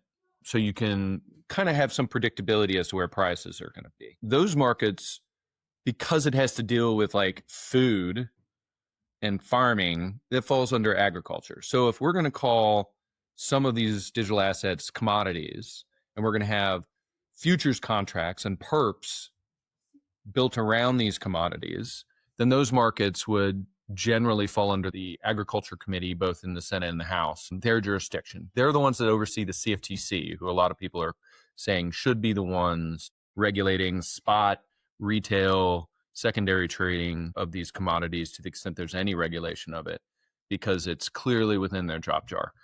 A lot of these things look more like investments. They're argued to be investment contracts, and the security is under the Howey Test. And so they fall squarely within the jurisdiction of the Securities Exchange Commission. Securities Exchange Commission is within the jurisdiction of the House Financial Services Committee and the Senate Banking, Housing, and everything else committee. So we have basically two different committees who regulate two different aspects of the economy, two different sort of types of marketplaces, and the different intermediaries in those marketplaces. And it's just the fact that the digital asset ecosystem implicates both of those. Okay, so now that you understand why we have these two sort of separate versions that we now need to combine, let's jump back into the version that just advanced through the Senate Banking Committee. Here's Miller Whitehouse-Levine, the CEO of the Solana Policy Institute, who explained to me what has happened with the Blockchain Regulatory Certainty Act during the markup. Going into the morning, we're expecting it to be a partisan markup, and sitting in the room, there was much commotion among all of the senators' staffs as they were going in and out, and ended up they were making a deal to try and get Democrats' support on the bill overall. What they ended up doing was stripping a reference to the Blockchain Regulatory Certainty Act from the Section 301, decentralized in name only rulemaking. So that is, of course, one step back, but then it bounced out of committee on a bipartisan basis, which is 2 step forward. So bittersweet morning for sure. And we'll see where we go from here. Just to quickly give you a bit more detail on what Miller mentions there, the BRCA, or the Blockchain Regulatory Certainty Act, changed slightly, and Coin Center has a good explainer on that. Remember, the BRCA's intention is to just clarify how Section 1960, so the unlicensed transmission of money, applies to developers of non-custodial smart contract software who are themselves not transmitting money.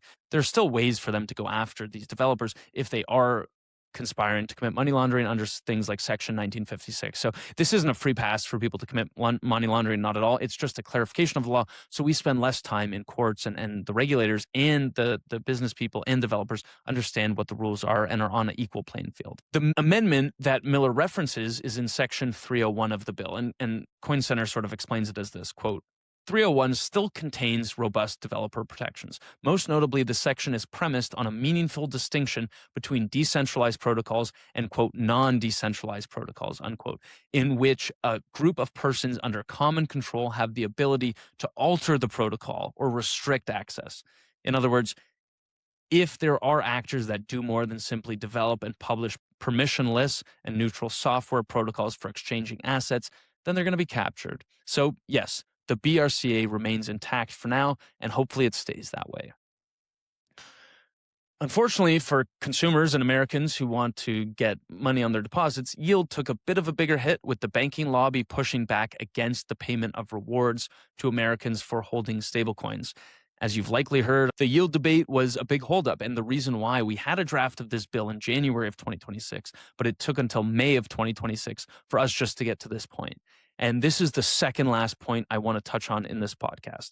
If you recall, the Genius Act allowed for stablecoin issuers to indirectly pay yield. They couldn't directly pay yield, but indirectly. And 4 months of negotiations from January to May led to a compromise on the language around that. Now there are a list of activities that users can do to get stablecoin rewards, but they need to do those activities.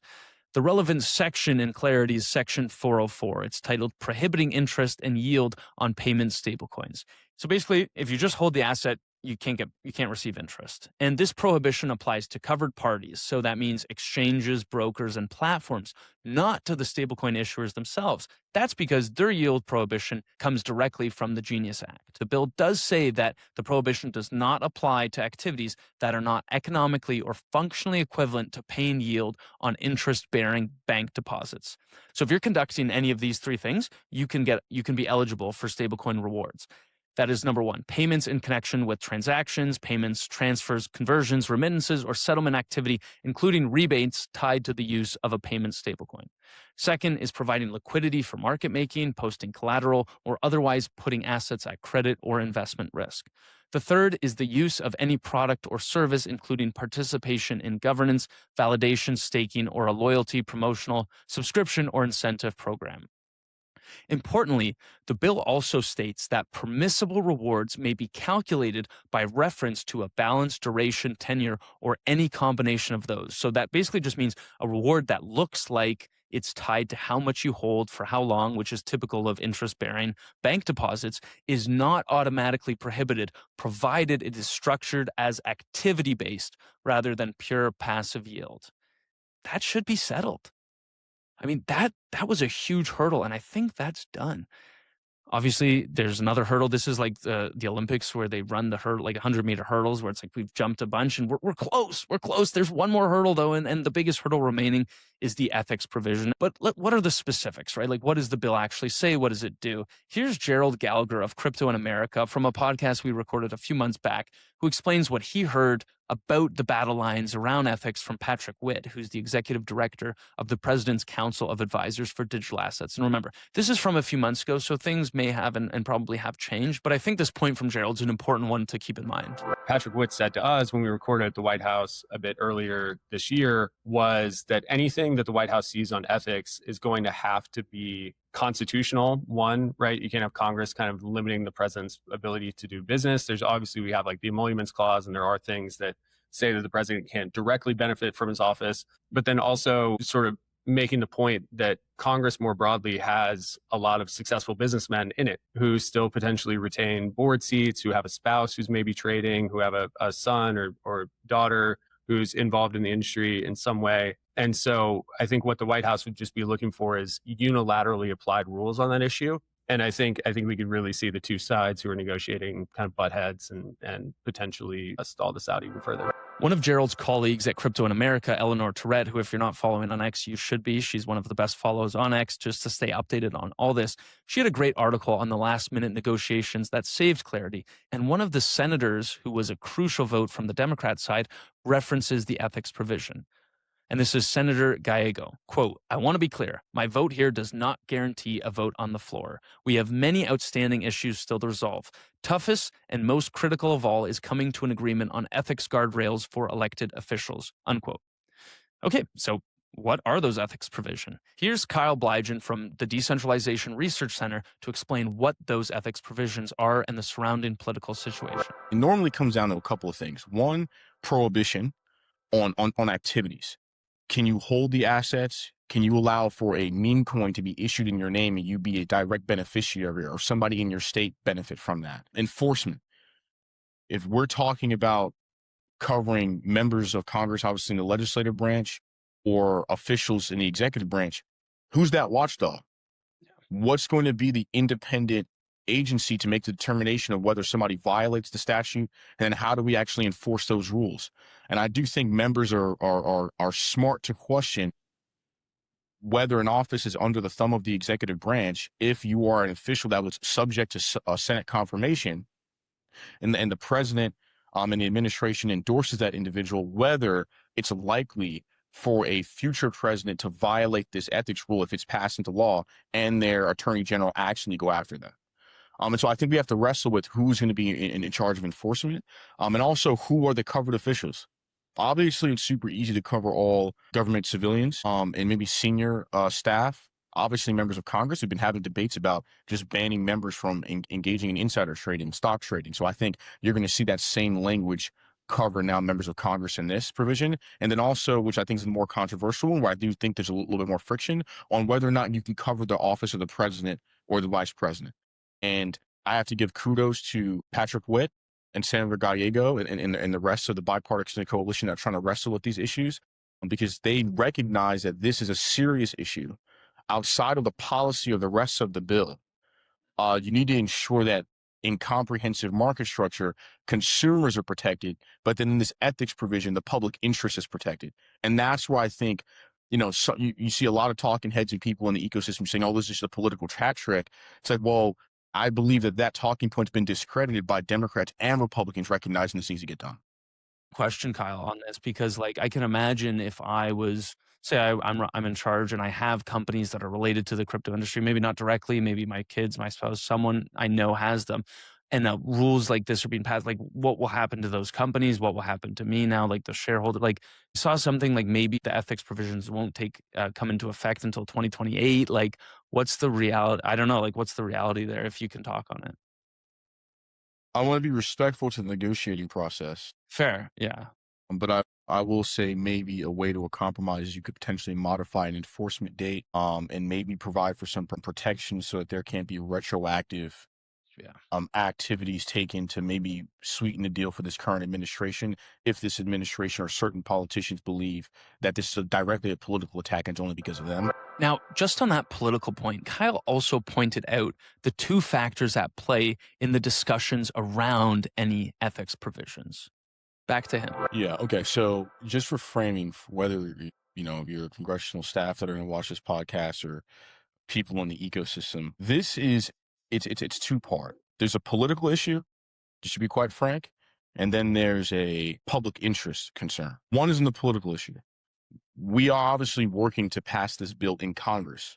These are elected representatives that are politicians. Okay, so they have political interests, and regardless of whatever side of the aisle you're on, you have to wrestle with the politics of an office in order to work and truly understand that office. So under this administration, I do believe that it's actually a bipartisan call. Democrats and Republicans have looked at the business dealings of maybe some of the family members of this administration, and they said, hey, listen, even if people can make the argument to say this is completely legal, the business operations are without fault, this seems to give the smell of corruption. It seems like people might be leveraging the names or the positions of those in office to benefit financially. And public servants should not be leveraging their office or their position for personal or financial gain. And I think there is a bipartisan coalition on the Senate Banking Committee and the Agricultural Committee, actually, that have actually joined together and said, in order for this bill to become law, there needs to be some provision in place that determines what the rules are for how elected officials, senior federal employees, members of Congress can interact or financially benefit from the issuance of digital assets or related business dealings if it comes from maybe your spouse or children, et cetera, et cetera. Okay, so, that's an important hurdle. How close are we to actually getting this bill passed? I'll turn that over to Senator Gallego, who told reporters after the Senate Banking Committee hearing that the ethics deal was at the 99-yard line, and that's per crypto in America. Now, I'm a huge football fan myself. Most people don't know this about me, but I actually, and don't publicize this. I don't know why I don't publicize this, but I write the world's largest NFL newsletter. It's read by over 1.5 million people almost daily. I love football. I write it for The Athletic. It's free to subscribe. You can just Google NFL newsletter, The Athletic. But I love that. I love that we're on the 99-yard line here. This is such an important bill that can lead to so much good in America, in the world.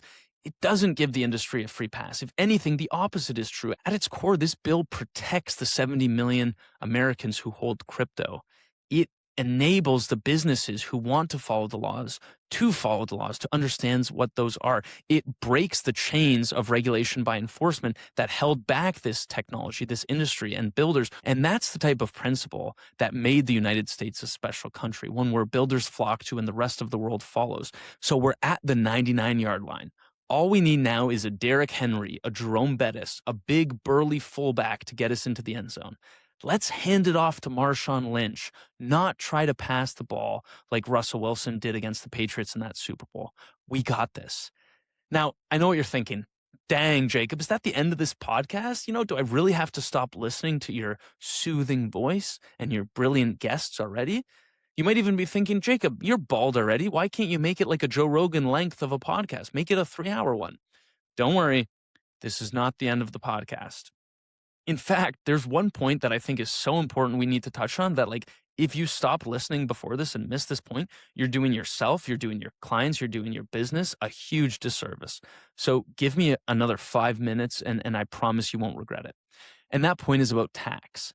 It's not always a fun topic. It's certainly not a sexy topic, but it's arguably one of the most important parts for builders to understand when considering token sales under Clarity. I spoke to the leading U.S. crypto tax lawyer to understand if Clarity is viable in its current form. I wanted to make sure we weren't missing any huge thing. And honestly, we're not, but this point is really important. Here is that lawyer. That's Jason Schwartz of Cahill, whose answer really encouraged me. I reached out to him after a back and forth he had with Miles Jennings about the viability of token launches in the U.S. under Clarity. Obviously, I'm a fan of both of theirs, and I admire how Jason and Miles thought through this publicly. Jason had used the term non-viable on X when debating with Miles, and Miles disagreed with it. And Jason thought about it and said, hey, maybe non-viable isn't the right wording here. I'll let him explain what he meant. Miles called me out on it. And look, I think that his concern was my use of the word non-viable, right? It's certainly viable. It's just that companies that view token sales as a capital raise might be disappointed to learn that they can raise capital for free by issuing debt or equity in the US, but they're taxed on the sale of tokens in the US, right? So it's just suboptimal relative to issuing debt or equity. And again, I actually don't think that's inappropriate from a policy perspective. In the case of a company that issues equity, the buyers now have a claim on the company's assets. And in the case of a company that issues debt, same thing, but the company now has an outstanding obligation. In the case of a token sale, the company is selling something. We can argue about what the tokens are, but whoever buys does not have a claim on anything of the company. The company has this cash basically just free to use in whatever manner it wants. And so under sort of first principles of taxation, that really should be a taxable event. But like companies should be aware that if they do token sales from within the US, they're going to have a tax bill as a result. So, you think you're raising $100, you're actually raising, let's say $80 or whatever. You have to pay tax on this one. See, I told you it was important and you'd be glad you stuck around. Now, if you're listening this deep in the podcast, you probably maybe even already knew all that. You're probably in the 99th percentile of IQ and looks and taste. Like, you're great. So thank you for listening. But I hadn't seen much discussion about that. So that's why I reached out to Jason, and he was kind enough to join me on a Saturday, in the middle of his Saturday, to talk to me about that. He wasn't the only one. Kyle Bligen did as well, and many of the others you've heard from, Lewis Cohen, Miles Jennings, Sarah Brennan, Dugan, Bliss, Miller, Whitehouse-Levine, they took time from their busy, and that's busy with a capital B, schedules to talk about this, to explain this to you and to me. I can't thank them enough for doing this, but we're not done. We're not done. There's also politicians and staffers who work as hard as anyone to make this happen. And they got shout outs from everyone who's joined me in this podcast. Obviously, I don't have time to include all those shout outs, but Kyle Bligen of the Decentralization Research Center, he's in Washington and he's in these conversations. I'll let him say a few well-deserved thank yous to the politicians and their staffs. I mean, I want to be sensitive here. I don't want to just throw any staff names. While we're still in the middle of negotiations, I'll leave it up to their senators to actually give kudos to the staff. But broadly, there's an entire smorgasbord of offices that are working together to get this bill to a yes. Obviously, at the top, you've got to give kudos to Chair Scott and the Senate Banking Committee staff that have been working around the clock with industry and their minority counterparts to bring this bill to the state that it's in today.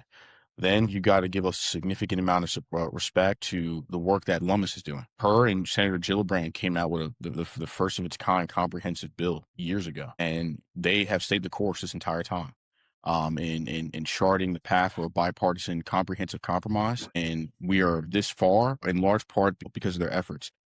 Senator Haggerty, who I work with his office very closely, former ambassador, really cares about national security, was a key negotiator for the Genius Act, is also a negotiator for key national security provisions in this bill. And then on the Democratic side, you got Senator Warner, Senator Gallego, also Brooks, who reached a massive compromise on yield with Senator Tillis, another senator that's operating in good faith to get this bill to a yes. The broader group of 12 Democrats that are working around the clock. I mean, this bill was brought to them. It was not on their political calendar to get this done, but their staff are demonstrating not only are they willing to dedicate the time, but they're spending the political capital needed to bridge the gap with their Republican counterparts to get this bill over the line, and I think that's demonstrating that these people are operating in good faith and want to get this bill to a yes, and we're fully supportive of that. What Kyle just said, the work that a bipartisan group of senators are doing to make the world safer for the 70 million Americans who hold crypto, and to be clear, make the rest of the world safer because other countries will follow clarity, gives me so much faith in the political process and politicians, and I know others feel the same way. Thank you for working your butts off to make this happen. And on the topic of behinds, as I said, I'm a football fan. It seems like all we really need is the tush push, and we're in the end zone. We need to transform into Jalen Hurts behind Jason Kelsey and get this into the end zone. And I'm optimistic we will, because the people we've got in this space are pretty special. Thank you for listening to this podcast. It's part of my mission to help people understand the legal layer of emerging tech so that we can live in a world with transparent and well understood rules that are applied fairly to all. As I mentioned, I think I mentioned at the beginning, if you're a lawyer in Ontario, everything you just heard is eligible for substantive CPD hours. I'm working on getting CLE approval credits for lawyers in the US. Sponsors can help me afford to make that happen. If you want to stay updated with this podcast, I'm launching the world's shortest legal newsletter at lawofcode.fm. So not .com, but .fm. You can subscribe there. It's free to subscribe for now. I'm probably going to charge for it in the future, but lawofcode.fm to subscribe and get updated on podcasts.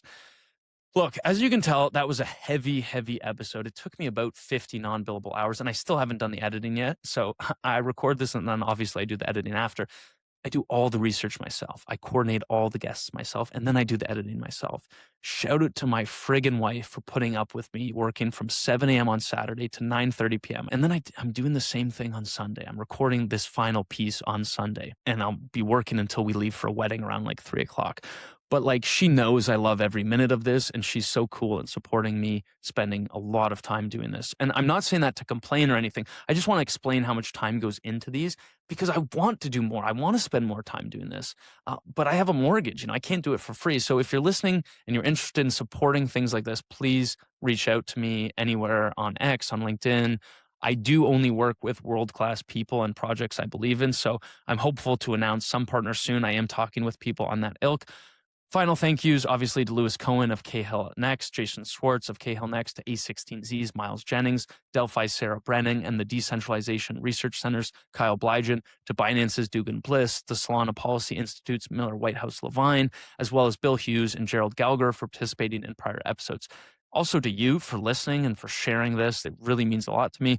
But also to everyone in the political sphere who's putting a ton of work in, and every thinker who's made time to talk to me, to share things publicly on this. I think that's how we make the world a better place, and I think that's our goal at the end of the day. Now, someone find Jason Kelsey and Jalen Hurts, and let's get this thing over the line. Thank you.